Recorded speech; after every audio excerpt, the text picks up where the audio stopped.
Mr. Oatman had some caregivers come into his home to assist him with, cleaning and personal care and stuff like that he needs.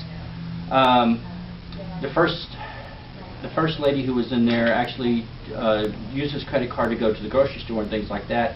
She started taking the credit card and using it for her personal purchases and stuff that were not authorized. At a later point, we also found out that apparently it had another card issued, so she had a card in her possession on his account. He's had a total now, I think, of 4 cards he's had to have canceled. The second caregiver who came into Mr. Oatman's house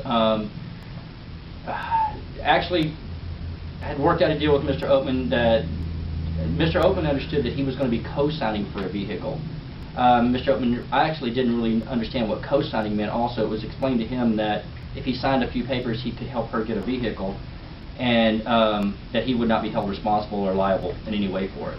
Anytime you have someone in your home that you don't know, or you have any inkling that something may be going on with your finances, first of all, a caregiver or a healthcare worker has no reason to have anything to do with your finances. They don't need to have your checkbook. They don't need to have your checking account.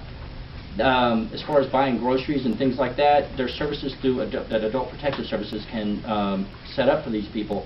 Through Meals on Wheels, they have a thing called Groceries on Wheels and Meta Wheels, which will take them to doctor's appointments and things like that. There's no reason for anyone who's there as a caregiver or a healthcare worker to have any access to any of your personal information, and you need to make sure it's all secured and you know where it is. If anything looks odd or out of place, you need to look into it. And they can either report it through Adult Protective Services through their hotline. Ms. Chumley will be able to give you that number here in a minute, or directly just call 311 and report it to the police department.